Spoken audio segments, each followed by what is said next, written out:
So I'm just gonna make a quick one.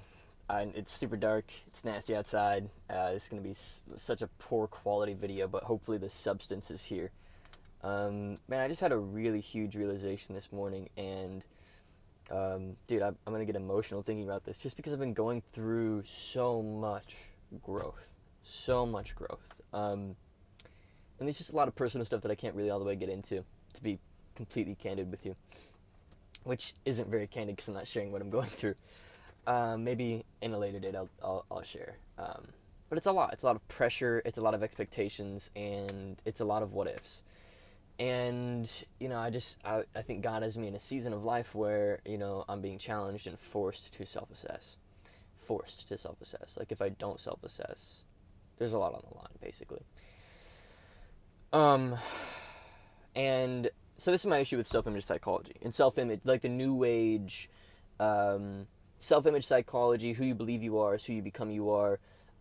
Maybe one step down that trail is like the what you think about you can create. Maybe one step down that trail is manifestation, and another step down that trail is like vibrations, right? The vibes you put out are the vibes you get back, and you get out what you put back. And I think there is inklings of truth to the entire worldview. Let me start here. Even like the whole vibrations thing, I think there's even scientific reason why that would make sense, right? From a psychological perspective. Now, where I think it goes wrong, and where I think I got screwed, this is where I got screwed by this philosophy, is, and I wrote a little Facebook post about this, and I also put it on my Instagram story, and you can follow me on Instagram at Trey Cockrum, right? I'll say it like this, it's very simple, it's very straightforward. A good self-image isn't I have no flaws. A good self-image isn't I am good as I am. And it's so easy to arrive here with self-image psychology. Who do you believe you are? Well, do you believe you're worthy of your goals? Do you believe you're worthy of the things you aspire to?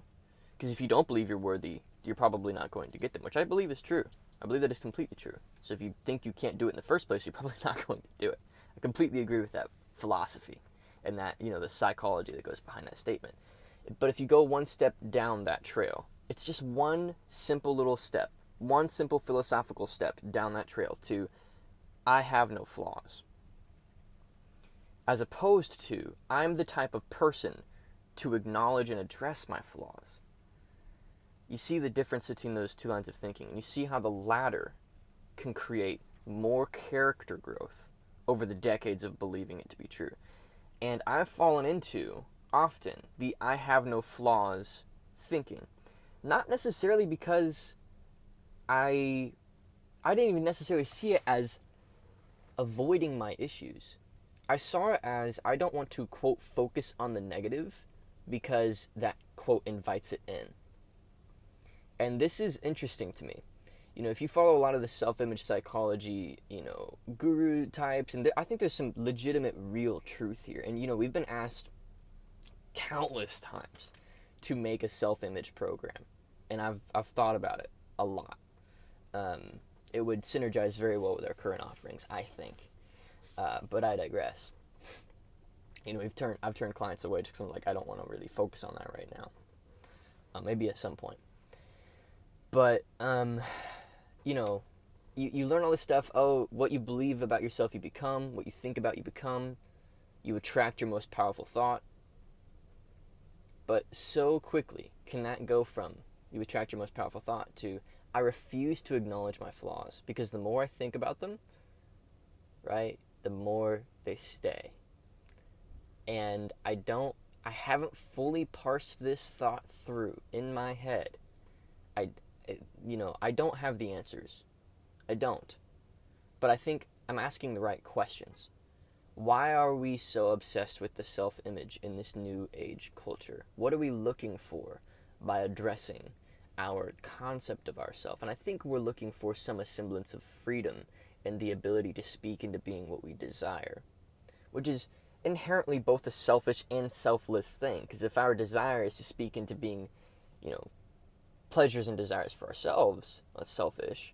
But if those pleasures and desires for ourselves can somehow serve others, that's selfless. So the line there is even blurred. So what does it mean to be selfish and selfless with this power of being able to bring into your life whatever you desire? That's a whole other question, a whole other video, and a whole other philosophical discussion.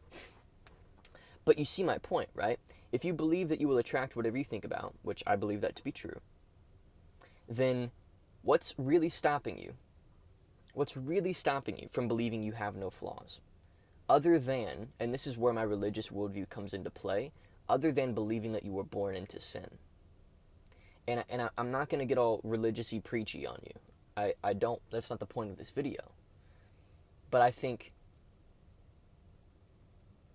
if I didn't believe inherently that man is flawed, that man in his essence has taken a step away from God, and in that disassociated himself from eternal wisdom for the sake of the personal ego.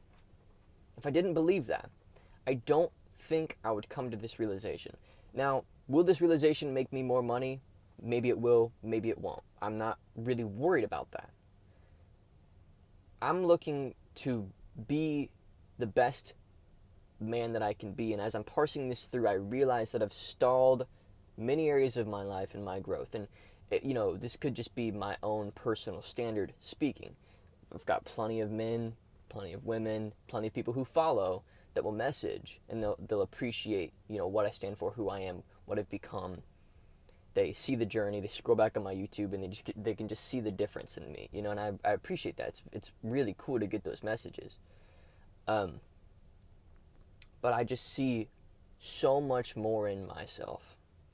And I see that over the past 2 or 3 years, as I've gotten hooked on these self-image concepts, that I have no flaws doesn't serve me at all. Instead, I'm going to replace I have no flaws, and I think you should replace I have no flaws if you believe that to be true, which is ignorant, egotistical, and short-sighted, to say the least.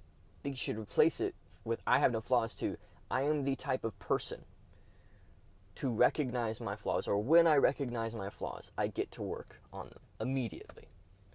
I am the type of person that manages my lower self well. That is a better image, in my view, than I have no flaws.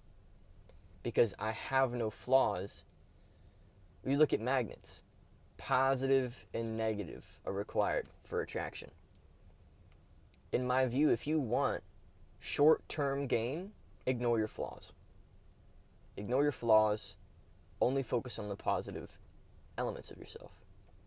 If you want long-term sustained character growth and for all the wins and successes of your life, all the public victories to be preceded by private victories that then enable the public ones. And that concept comes from one of my favorite books of all time, 7 Habits of Highly Effective People. And it's really cool. It's actually spread throughout the entrepreneurial space. A lot of people don't know where it came from. Amazing book. Highly recommend it. If you want to be the sort of a person that makes your goals fall right on your lap, makes the things that you desire fall right into your lap as a natural side effect of who you've become, you cannot live with this I have no flaws mentality. And I know that this message is very, very niche. This probably won't be a very viewed video on my channel, but I just had to put this out here, at least just for my sake. So anyway, hopefully this has been valuable. I'll make more content on this stuff, and I've talked about self-image quite a bit in my content in general. It's not I have no flaws, it's I am ready and willing to work on my flaws from a place of humility and understanding that I will never be perfect. And I'm not required to be perfect to bring into my world the things that I desire. Perfection isn't a prerequisite for, the relationship qualities I desire or the business success I desire. A stronger prerequisite is self-awareness. And when you go down the self-image rabbit trail in the wrong way, you arrive at I have no flaws. And that doesn't serve you. So anyway, yeah, hopefully this makes sense. See ya.